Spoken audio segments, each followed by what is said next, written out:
नमस्कार। आकाशवाणी जयपुर अजमेर से प्रस्तुत हैं प्रादेशिक समाचार।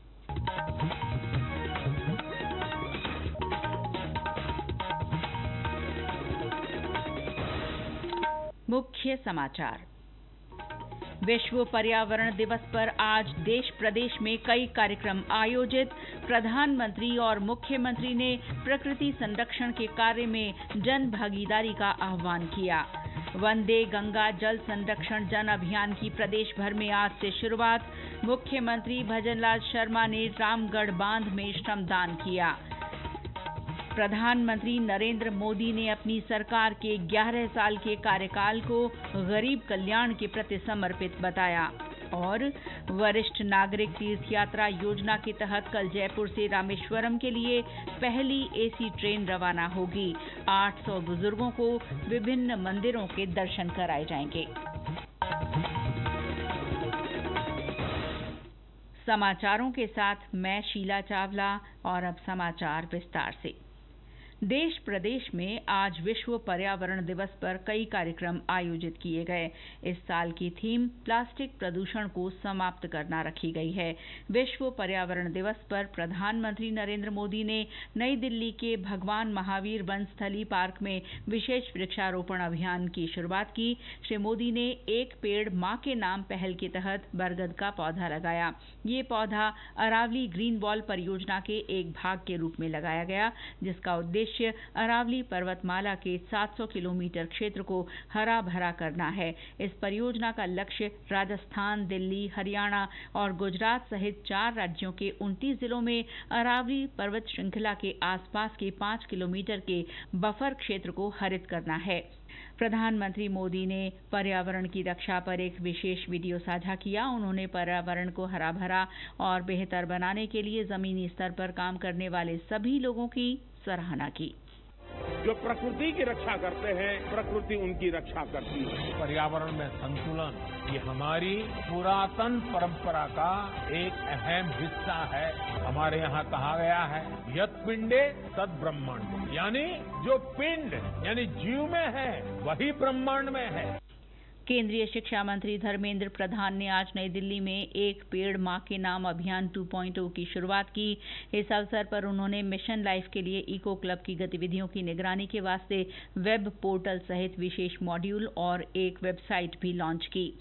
विश्व पर्यावरण दिवस पर प्रदेश में भी कई कार्यक्रम रखे गए। राज्य स्तरीय समारोह जयपुर के राजस्थान इंटरनेशनल सेंटर में आयोजित किया गया, जिसमें मुख्यमंत्री भजनलाल शर्मा ने शिरकत की। इस अवसर पर मुख्यमंत्री ने 5 लवकुश वाटिकाओं का शुभारंभ किया। मुख्यमंत्री ने जयपुर के नाहरगढ़ स्थित बीड़ पापड़ लेपर्ड सफारी का उद्घाटन किया। उन्होंने राज्य के 54 स्थानीय निकायों में वायु गुणवत्ता सुधार उपायों के लिए 13.5 करोड़ रुपए की राशि भी हस्तांतरित की। इस दौरान सांगानेर में सामान्य अपशिष्ट उपचार संयंत्र का लोकार्पण भी किया गया। मुख्यमंत्री ने ई वेस्ट संग्रहण अभियान की शुरुआत की और ई वेस्ट ड्राई व्हीकल्स को हरी झंडी दिखाकर रवाना किया। कार्यक्रम में अपने संबोधन में मुख्यमंत्री ने प्रदेश की जनता से प्रकृति संरक्षण और जल संरक्षण के साथ ही खाद्य संरक्षण के लिए भी आगे आने की अपील की। उन्होंने लोगों से जल और पर्यावरण संरक्षण में योगदान देते हुए स्वयं का वीडियो सोशल मीडिया पर पोस्ट करने का आग्रह किया।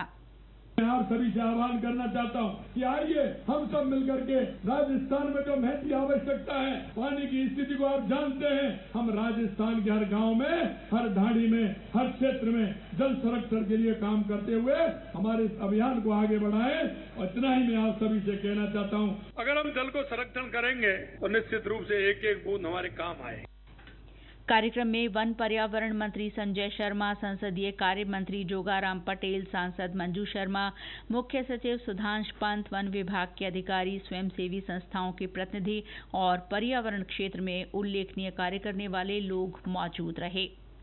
प्रदेश में आज से गंगा दशमी के मौके पर वंदे गंगा जल संरक्षण जन अभियान की भी शुरुआत हुई। इसके माध्यम से प्रदेश में भूजल स्तर बढ़ाने और जल संचयन के प्रमुख स्थलों को पुनर्जीवित करने की मुहिम चलाई जाएगी। 20 जून तक चलने वाले इस अभियान में लोगों को पानी बचाने और जल संग्रहण का संदेश दिया जाएगा। कार्यक्रम की शुरुआत जयपुर के रामगढ़ बांध से हुई, जहां मुख्यमंत्री भजनलाल शर्मा सहित स्थानीय विधायकों, जनप्रतिनिधियों और आम जन ने श्रमदान कर अभियान में भागीदारी निभाई। बाद में बूंदी के केशवरायपाटन में आयोजित कार्यक्रम में मुख्यमंत्री ने चंबल तट पर पूजन किया और जल संरक्षण कार्यों का लोकार्पण किया। राज्य के विभिन्न जिलों में भी वंदे गंगा जल संरक्षण जन अभियान के उद्घाटन कार्यक्रम रखे गए। ब्यावर में उप मुख्यमंत्री दिया कुमारी ने पीपल का पौधा लगाकर कार्यक्रम का शुभारंभ किया। इस दौरान स्थानीय विधायक और जनप्रतिनिधि मौजूद रहे। अजमेर में केंद्रीय कृषि राज्य मंत्री भागीरथ चौधरी ने शहर के वरुण सागर पर आम जन के साथ श्रमदान किया। जोधपुर में राज्यसभा सांसद राजेंद्र गहलोत और प्रभारी मंत्री मदन दिलावर उद्घाटन में शामिल रहे। डूंगरपुर में प्रभारी मंत्री बाबूलाल खराड़ी मौजूद रहे। वहीं सिरोही में सांसद लुम्बाराम चौधरी ने अखेलाव तालाब पर श्रमदान किया। श्री चौधरी ने सिरोही में जल संरक्षण के कार्य के लिए 2 करोड़ रुपए मंजूर करने पर प्रधानमंत्री का आभार जताया। राज्यपाल हरिभाऊ बागड़े ने कहा है कि प्रदूषण को रोकने की सभी की साझा जिम्मेदारी है। उन्होंने पर्यावरण संरक्षण को सामूहिक दायित्व बताते हुए कहा कि इसके लिए सभी स्तरों पर प्रयास किए जाने चाहिए। विश्व पर्यावरण दिवस पर जयपुर के एक निजी शैक्षणिक संस्थान में आयोजित कार्यक्रम में राज्यपाल ने लोगों से अधिक संख्या में पौधे लगाने और उनकी देखभाल करने की अपील की। इस मौके पर राज्यपाल ने पर्यावरण संरक्षण के लिए उत्कृष्ट कार्य करने वाली प्रतिभाओं को वृक्ष मित्र पुरस्कार से सम्मानित किया। विश्व पर्यावरण दिवस के अवसर पर आकाशवाणी के श्रोताओं ने भी अपने विचार साझा किए। पद्मश्री श्याम सुंदर पालीवाल ने प्रधानमंत्री के एक पेड़ मां के नाम अभियान को प्रेरणादायी बताते हुए सराहना की। देश के यशस्वी प्रधानमंत्री नरेंद्र मोदी जी ने जो एक पेड़ मां के नाम अभियान शुरू किया है, उसका पूरे देश में बहुत बड़ा असर दिख रहा है। ग्राम पंचायतें, नगर निकाय, स्वयंसेवी संस्थाएं और राज्य सरकारें बहुत बड़े स्तर पर पेड़ों के प्रति लोगों को जागरूक करने का और पेड़ पौधे लगाने का काम कर रहे हैं। उसका बहुत बड़ा असर ये भी दिखता है कि राजस्थान प्रदेश में हरियाली बढ़ती दिख रही है। इस तरह के अभियान प्रकृति को बचाने और प्रकृति को आगे बढ़ाने का बहुत बड़ा काम कर रहे हैं। जल संरक्षण के क्षेत्र में विशिष्ट पहचान बना चुके जयपुर के पर्यावरण कार्यकर्ता पद्मश्री लक्ष्मण सिंह ने भी अपनी भावनाओं का इजहार इन शब्दों में किया। विश्व पर्यावरण दिवस में एक अच्छा अभियान है। ये जन अभियान बन चुका है। एक जमाना ऐसा था कि पर्यावरण के नाम से सिर्फ पौधे लगाना ही नाम था। भाई पौधे लगाने का मतलब है पर्यावरण। लेकिन आज इस वातावरण है, प्लास्टिक के खिलाफ, पानी बचाने का काम, गंदगी को साफ करना, ये सारी चीजें जो पर्यावरण की है वो आज लोगों के जहन में बैठ चुकी है। ये समाचार आकाशवाणी जयपुर अजमेर से प्रसारित किए जा रहे हैं। प्रधानमंत्री नरेंद्र मोदी ने अपनी सरकार को सहानुभूति से परिपूर्ण और गरीब कल्याण के प्रति समर्पित बताया है। श्री मोदी ने राष्ट्रीय जनतांत्रिक गठबंधन सरकार के 11 वर्ष पूरे होने पर लोगों को गरीबी से उबारने के लिए केंद्र सरकार के सशक्तिकरण, मजबूत बुनियादी ढांचे तथा समावेशन की दिशा में उठाए गए कदमों का उल्लेख किया। श्री मोदी ने सोशल मीडिया पोस्ट में लिखा कि पीएम आवास योजना, पीएम उज्ज्वला योजना, जन धन योजना और आयुष्मान भारत जैसी पहलों ने आवास, खाना पकाने के स्वच्छ ईंधन, बैंकिंग और स्वास्थ्य सेवा तक पहुंच को बढ़ाया है। श्री मोदी ने गरीबी को हराने में 25 करोड़ से अधिक लोगों की मदद करने में इन पहलों की भूमिका पर जोर दिया। उन्होंने समावेशी और आत्मनिर्भर भारत बनाने के लिए सरकार की प्रतिबद्धता दोहराई, जहां हर नागरिक को सम्मान के साथ जीने का अवसर मिले। वरिष्ठ नागरिक तीर्थ यात्रा योजना के तहत जयपुर से रामेश्वरम के लिए कल पहली एसी राजस्थान वाहिनी भारत गौरव पर्यटक ट्रेन रवाना होगी। देवस्थान विभाग की ओर से इस साल के बजट में इस गाड़ी की घोषणा की गई थी। गाड़ी को दुर्गापुरा रेलवे स्टेशन से मुख्यमंत्री भजनलाल शर्मा हरी झंडी दिखाएंगे। इस अवसर पर देवस्थान विभाग के मंत्री जोराराम कुमावत भी मौजूद रहेंगे। इस विशेष रेलगाड़ी में 6 जिलों के लगभग 800 यात्री रामेश्वरम जाएंगे। 8 दिन की यात्रा में ये ट्रेन रामेश्वरम में विभिन्न मंदिरों के साथ मदुरई में प्रसिद्ध मीनाक्षी मंदिर के दर्शन कराएगी। प्रदेश की कला संस्कृति को दर्शाती इस गाड़ी के हर डिब्बे पर राजस्थान के मंदिरों, दुर्गों और पर्यटक स्थलों तथा अभ्यारण्यों के चित्र लगाकर साज सज्जा की गई है। स्थानीय उत्पादों को बढ़ावा देने के लिए आज जयपुर में विभिन्न संगठनों की ओर से व्यापारिक सम्मेलन आयोजित किया गया। जयपुर व्यापार मंडल और फोर्टे की ओर से आयोजित इस कार्यक्रम में स्थानीय उत्पादों का उपयोग करने और बढ़ावा देने की शपथ ली गई। कार्यक्रम में राष्ट्रीय व्यापारी कल्याण बोर्ड के अध्यक्ष सुनील सिंघी ने कहा कि स्थानीय उत्पादों को प्रोत्साहन देना भी राष्ट्रवाद है। माननीय प्रधानमंत्री जी वोकल फॉर लोकल की बात करते हैं, वो वन डिस्ट्रिक्ट वन प्रोडक्ट की बात करते हैं, वो मेक इन इंडिया की बात करते हैं और उसी क्रम में आज वोकल फॉर लोकल को प्रबुद्धता देते हुए हमारा लोकल व्यापार बढ़ेगा, हमारा लोकल मिट्टी से बना हुआ हमारा संसाधन जुटेगा और हमारे जो लोकल कारीगर है उन सारे श्रम योगियों को फायदा मिलेगा।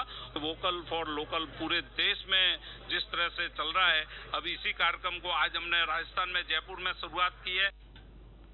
अंतर्राष्ट्रीय योग दिवस के उपलक्ष्य में आकाशवाणी जयपुर के क्षेत्रीय समाचार एकांश की ओर से संदेश श्रृंखला चलाई जा रही है। इसमें आज सुनिए जयपुर स्थित राष्ट्रीय आयुर्वेद संस्थान के योग और स्वास्थ्य वृत्त विभाग के सह आचार्य सर्वेश अग्रवाल का संदेश। नमस्कार, मैं अंतर्राष्ट्रीय योग दिवस 2025 में सभी श्रोतागणों को यह संदेश देना चाहता हूं। आइए हम सब मिलके नियमित रूप से योग का अभ्यास करें। योग का अभ्यास करने से आपको शारीरिक, मानसिक और आध्यात्मिक उन्नति का लाभ होता है। साथ ही साथ आप ये जानिए कि योग करने में हमें केवल आसन, प्राणायाम या ध्यान ही नहीं करना होता है, बल्कि हमें समाज में किस तरह से आचरण करना है या अपने व्यक्तित्व को किस तरह से निखारना है, यह भी शामिल है। तो हम सब मिलके इस बार योग की जो थीम है वन अर्थ वन हेल्थ, इसको साकार करें। धन्यवाद।